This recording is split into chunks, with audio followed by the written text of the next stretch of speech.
Provérbios 18.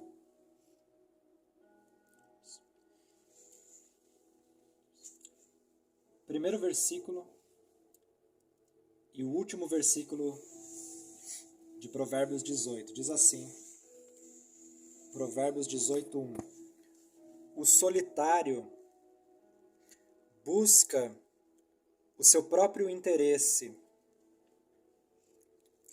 insurge-se contra a verdadeira sabedoria.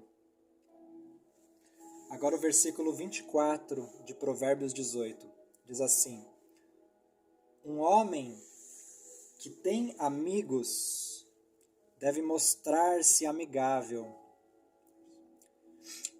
e há um amigo mais chegado do que um irmão. Amém.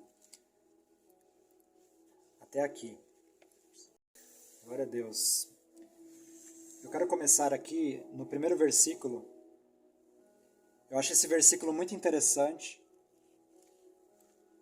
Diz que aquele que se isola, ou aquele que permanece sozinho, né? De forma isolada.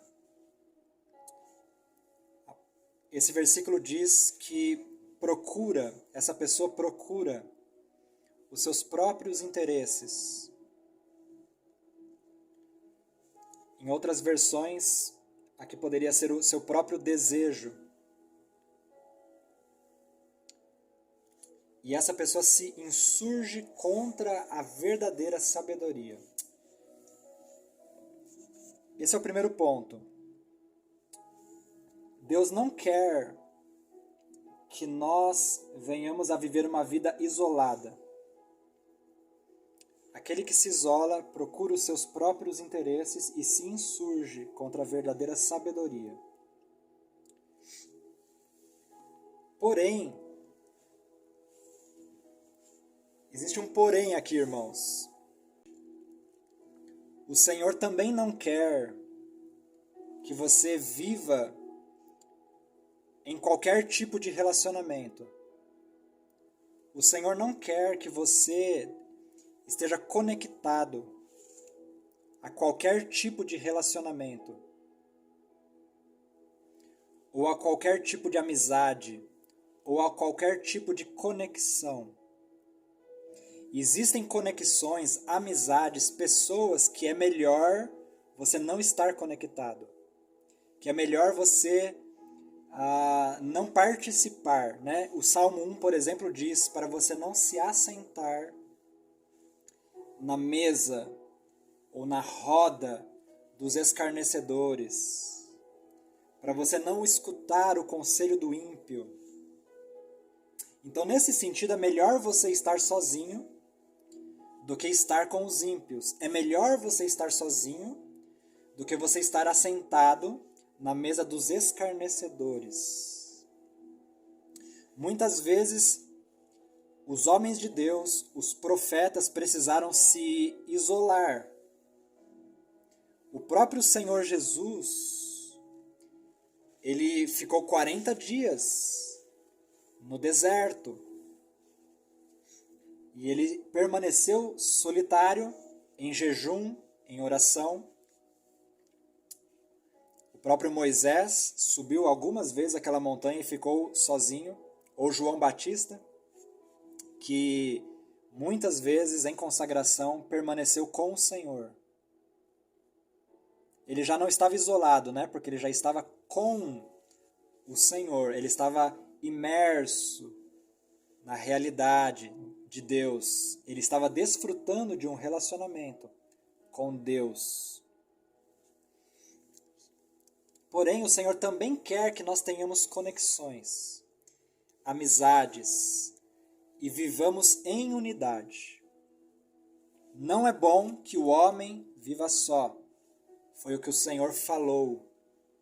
Agora, existe uma diferença nesse sentido, irmãos, também, entre você se isolar e você ser isolado pelos outros.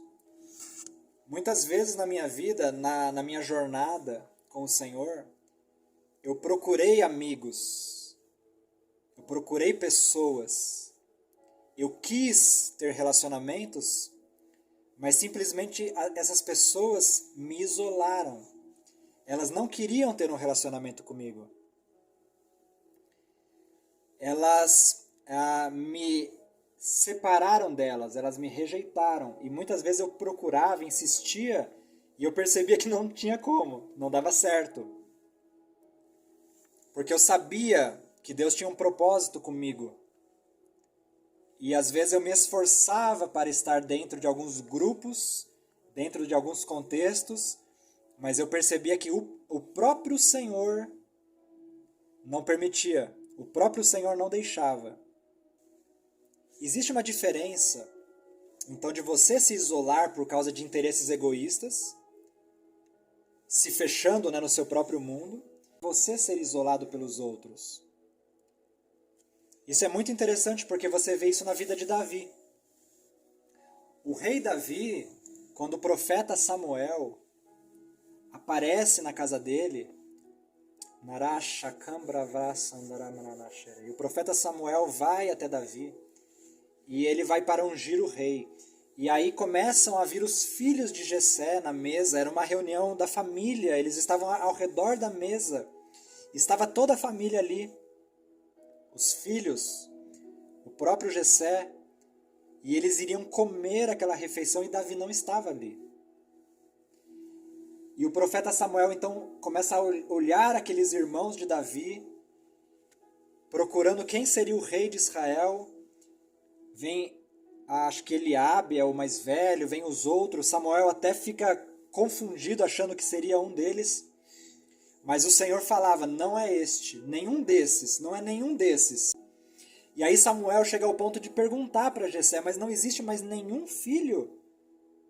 Porque nenhum desses o Senhor está escolhendo. E aí Jessé fala, existe mais um, que está lá fora, cuidando das ovelhas. E o profeta Samuel então diz, manda chamá-lo, porque de forma alguma nos assentaremos nessa mesa sem que ele chegue. Aleluia. Não era Davi que se isolava, mas ele estava sendo isolado, ele estava sendo rejeitado, ele estava sendo tirado fora daquele contexto. Quando Davi vai à guerra, e ali ele encontra o exército de Israel e o Golias afrontando, Davi começa a perguntar o que é isso que está acontecendo, o que o rei falou sobre quem ganhar do Golias. E quando ele começa a fazer essas perguntas, o texto vai falar, diz assim o versículo, ouvindo Eliabe, seu irmão mais velho, falar aqueles homens, acendeu-se-lhe a sua ira contra Davi. E disse, por que desceste aqui? E a quem deixaste aquelas poucas ovelhas no deserto? Bem conheço a tua presunção e a tua maldade. Desceste apenas para ver a peleja. Então aqui você vai ver que Davi era rejeitado pelos seus irmãos e até mesmo havia uma hostilidade em relação a ele. Eu creio que muitos de nós enfrentam algo parecido. Uma certa hostilidade. Por isso eu quero dizer para vocês, existem dois tipos de ambientes.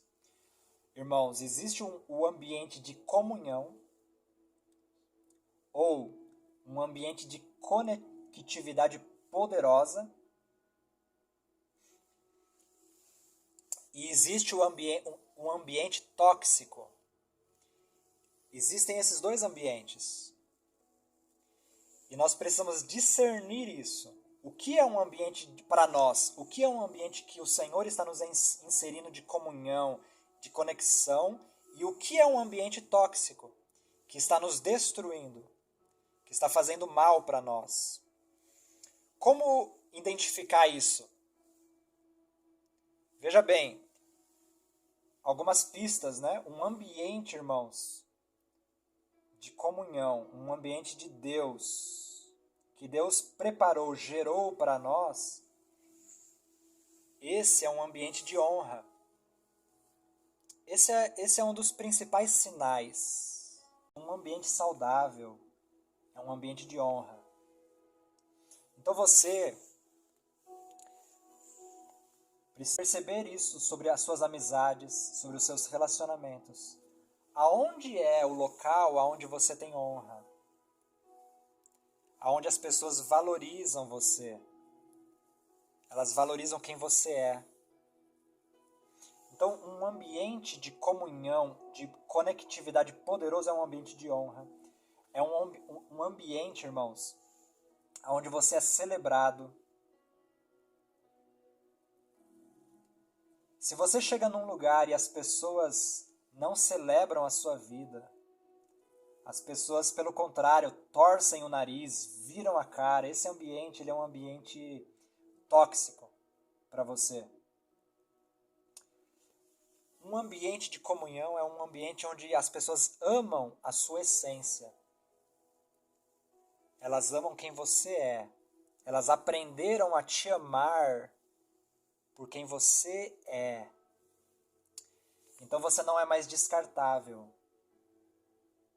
Porque eles amaram a sua essência. Você é único nesse contexto.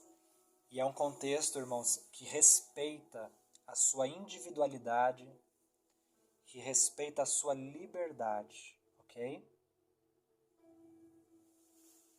Agora, um ambiente tóxico, esse é um local onde as pessoas te diminuem, onde as pessoas te ofendem. Você é constantemente ofendido. E esse ambiente é um ambiente que você é descartável. Esse é um ambiente tóxico, porque eles não aprenderam a te amar por quem você é. Agora, olha só. Jesus enfrentou isso. Veja comigo o texto em João 7. Vocês estão aí comigo?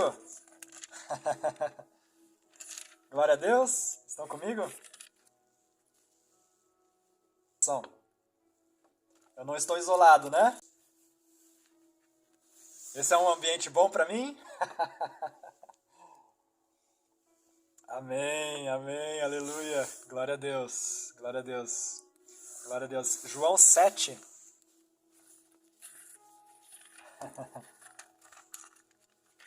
Olha só o que o Senhor Jesus enfrentava, né?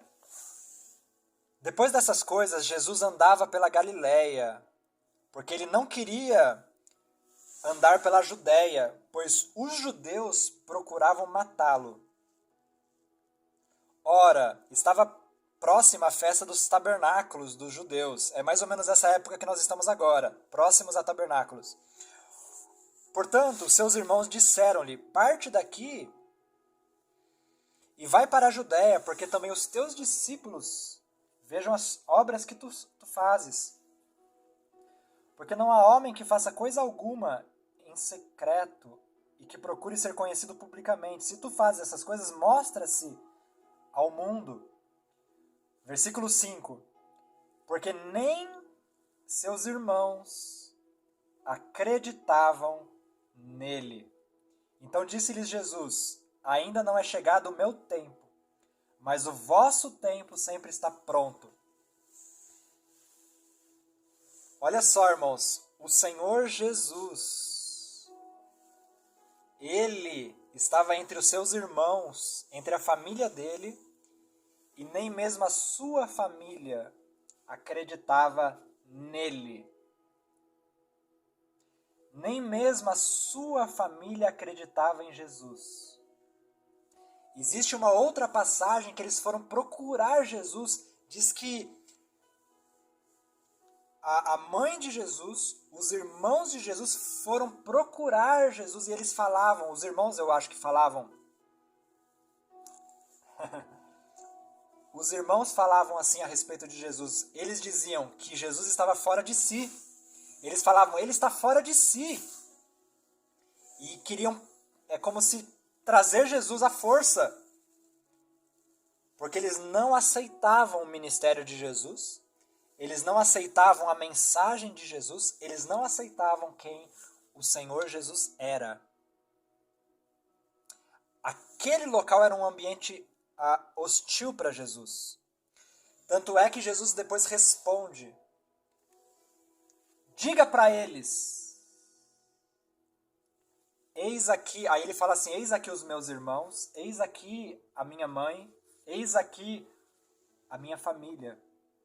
A minha família é todo aquele que faz a vontade do meu Pai.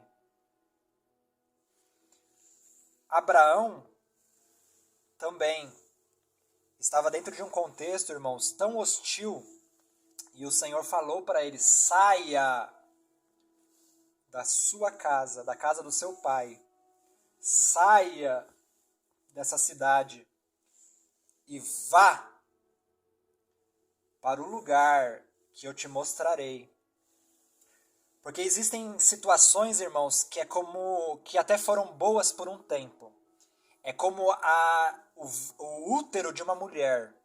Existem situações onde você foi nutrido, onde você foi abençoado, você foi gerado ali. Ele foi bom, ele te protegeu por um tempo. Mas, meu irmão, minha irmã, quando chega a 9 meses, o bebê tem que sair para fora. Porque se o bebê não sair para fora, aquele mesmo ambiente que era uma bênção para o bebê, começa a se tornar maldição.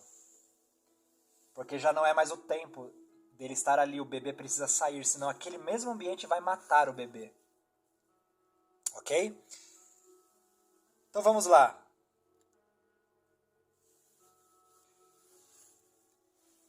Existem, irmãos, lugares ou pessoas que não são a sua tribo. E cada um de nós precisa descobrir qual é a sua tribo.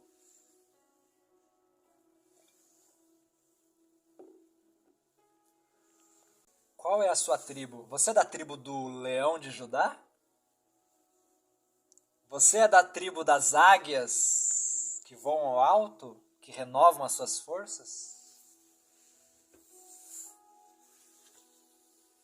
Qual é a sua tribo? Se você é uma águia, irmãos, você vai se conectar às águias. Os patos ou as galinhas, você não vai conseguir se conectar, você não vai interagir, você não vai conseguir, porque você precisa voar. Então, como a própria natureza ensina, né? Os leões andam com leões. É importante que você descubra quais são as suas conexões verdadeiras. Quais são os ambientes que te impulsionam para o teu destino, que te impulsionam para o teu propósito, para a sua identidade, para quem você realmente nasceu para ser. Amém? Vamos prosseguir aqui. Versículo 19. Provérbios 18, verso 19. O irmão ofendido é mais difícil de conquistar do que uma cidade forte, e suas contendas são como as barras de um castelo. Agora, jogue para você o que nós estamos falando nessa noite. Porque muitas vezes o problema não está nos outros. Muitas vezes o problema não está no contexto exterior. Mas muitas vezes o problema está comigo e conosco. Porque nós deixamos que a ofensa entrasse no nosso coração. E uma vez que somos ofendidos e que nos permitimos, né, ser ofendidos, entenda algo, irmãos. Você é ofendido à medida que você dá poder a quem te ofendeu. E quando você dá poder a quem te ofendeu e você permite que a ofensa permaneça no seu coração, aí, irmãos, nós temos um problema. Nós começamos a nos tornar fechados. Começamos a nos tornar murados. E o versículo vai falar que as nossas contendas são como as barras de um castelo. Ou seja, aí nós nos isolamos. Aí nós nos fechamos dentro do nosso próprio castelo. Dentro dos muros que nós mesmos levantamos para nos proteger dos outros. E aqui está um perigo. Isso é muito perigoso. Porque aí começamos a nos isolar e não vivemos o propósito de Deus para nós. Essa palavra aqui, no versículo 19, para ofendido, ela no hebraico é pachai. Ela deve ter uma outra pronúncia, né? Mas pelo menos ela se escreve dessa forma. Mas ela significa rebelar-se, revoltar-se. E aqui eu me lembro de Coré, por exemplo, porque ele se sentiu ofendido. E ele começou a murmurar contra a Moisés. E ele começou a falar com os outros e contaminar outras pessoas. E ele falava assim: quem é Moisés? Será que o Senhor só fala com ele? O Senhor também não fala conosco? E ele começou a gerar um ambiente de rebelião no arraial. E ele, de fato, se levantou contra a liderança de Moisés. E o Senhor ficou tão desgostoso com isso, que você conhece a história. Coré e os que se rebelaram junto com Coré foram simplesmente engolidos pela terra. Aqui você percebe, irmãos, a seriedade de você ser ofendido. Que em nome de Jesus o seu coração seja blindado. E que toda ofensa que entrou no seu espírito, toda ofensa que entrou no seu psique, que toda ofensa que entrou na sua alma, seja pela família, seja pela igreja, seja pelo ministério, seja pelo seu histórico, por amizades, por namoros, relacionamentos, o que for. Tudo que entrou na sua alma como uma lança, como uma flecha, como uma seta de ofensa, que o Senhor retire do seu interior, pelo poder do Ruach, do Espírito Santo, em nome de Jesus. E que você se renda a todo tratamento que o Senhor está providenciando, toda a paz que o Senhor está providenciando para a sua vida. E provavelmente você será curado também nos relacionamentos, vivendo relacionamentos.